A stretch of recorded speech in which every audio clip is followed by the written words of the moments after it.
2025, where'd you go? Basically over by now. I'm Bobby. This is Shiny Brain. Today, we're kicking 2025 to the side and we're looking ahead to 2026 and what is ahead for the Switch 2.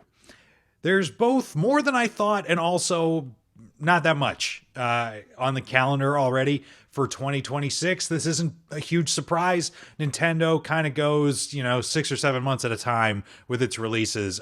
Outside of, let's say, the next big Zelda game, they don't leave you waiting too long for games after they're announced.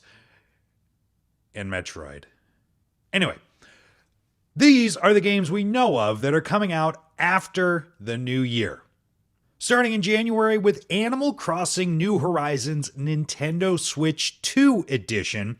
Now, in addition to the better performance, you're getting mouse controls and special game chat sharing with up to 12 players. You can all visit each other's islands and see what's going on. This will be out pretty quickly after the new year. It's coming out on January 15th, and it's also going to be one of the cheaper experiences on this list. Next up is the Final Fantasy VII Remake series making its way to Switch 2. This is the first remake, but it's the Intergrade version. So you are getting that special extra mission that came as DLC if you were playing it in real time back on the PlayStation 4. This is a really closely watched release because everyone wants to see how this game runs. So we've been told it's going to be 1080p 30 in docked mode, and everyone just kind of wonders, okay, they swear they're going to bring Rebirth, the next game, and whatever the third remake game is to Switch 2, and, this is a PlayStation 4 game at its heart. Sure, it got a PS5 upgrade, but, the question kind of is, if the Switch 2 can barely handle the first game, what are the other two going to look like? But this is a really fun game. I beat it. It's the only Final Fantasy game I've ever beaten.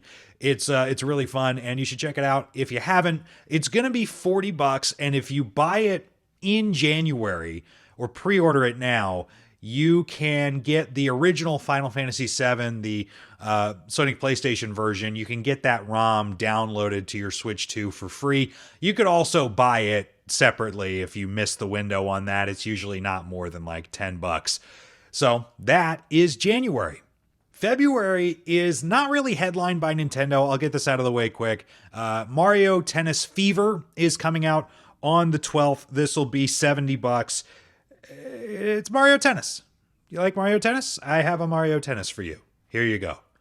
But the game I'm interested in is another third-party game, Resident Evil Requiem. So it's the 9th game in the main series, and it's coming day and date to Switch 2. Same time it's coming to all the other bigger, stronger platforms. And it's another question of how will this thing run? The Switch 1 got some Resident Evil games, but they were cloud streaming versions. This is going to be, a real running on local hardware version of Resident Evil Requiem. And we've seen some promising footage of the Switch 2 version. There's a preview event, and some sites like Nintendo Life got their hands on it. And it looks pretty smooth. So we'll have to see how the full game turns out. Now, this is $70, like a full price game.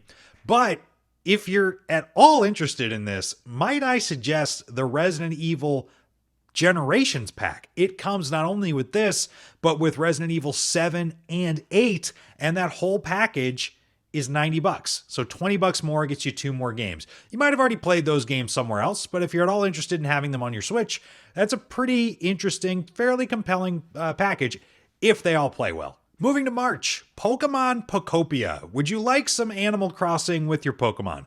This is a delightfully bizarre idea because not only is it, Animal Crossing Pokemon, but it's also you play as a Ditto that Ditto's a person and talks to Pokemon.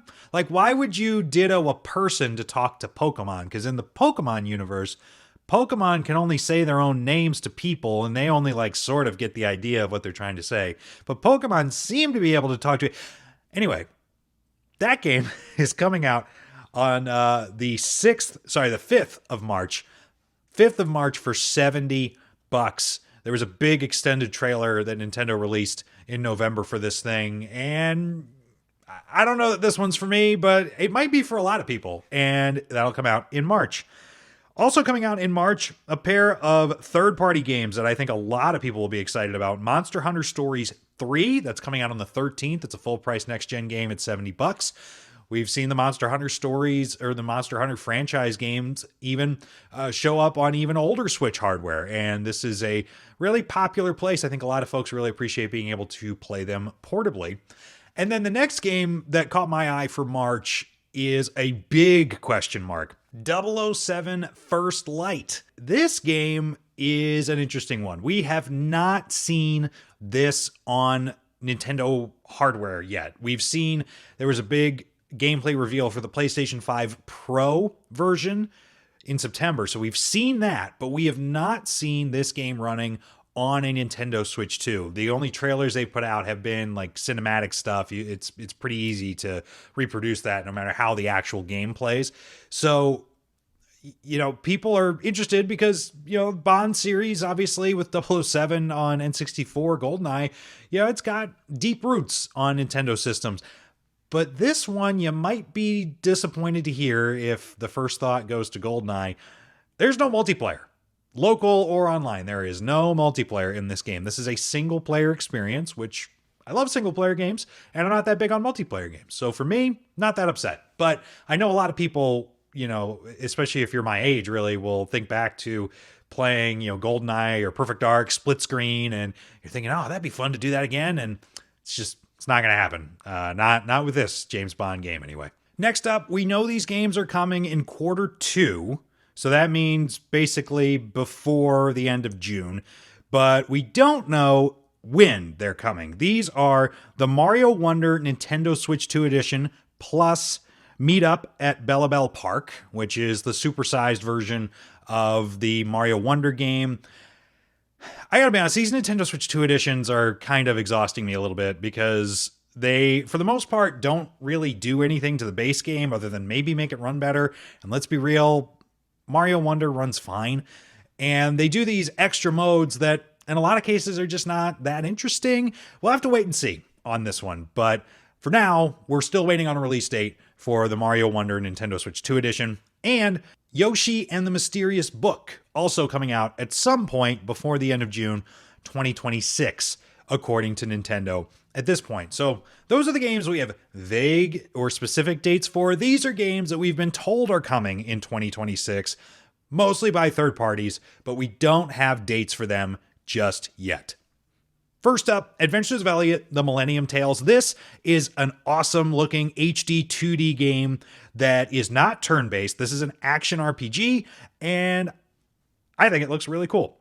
Borderlands 4, Fire Emblem Fortune's Weave, and Indiana Jones and the Great Circle. Yeah, we're apparently getting a Switch 2 version of that.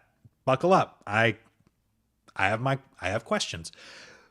Pokemon Champions. This is this kind of mysterious, battle-centric game that is coming from the Pokemon franchise. Another Professor Layton game. This is called Professor Layton and the New World of Steam. And a Splatoon spinoff called Splatoon Raiders. So those are the games that we know about coming next year. Now you may have noticed there's a lot of franchises I didn't mention.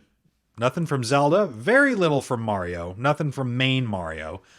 And with obviously the success that Donkey Kong had this year, and we're still kind of waiting for the next real Pokemon game, there's quite a lot that the back half of 2026 could include from Nintendo, not to mention all these, folks that keep on hyping these remakes that may exist, but currently don't exist, like another release of Zelda Wind Waker HD, or some kind of Pokemon collection that includes, all your favorite ROMs from the Game Boy era.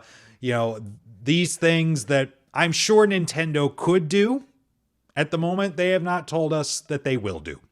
Those are all just as in the cards for 2026 as they have been for the last 4 years or 5 years that people have been declaring this is the year that they will happen.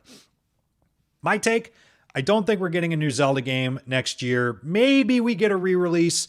It's pretty rare for Nintendo at this point to go too long without giving us something Zelda related at this point. Like, you know, we get Hyrule Warriors this year. We got Echoes of Wisdom last year. It wouldn't surprise me if there's something from Zelda, but don't expect, you know, Breath of the Wild 3 or whatever the next big main Zelda game is. I don't even think we're going to see it for another couple of years, let alone play it.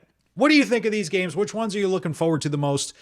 Thanks for watching. If you liked it, please do me a huge favor. Hit the like button, hit the subscribe button, and I'll see you in the next one.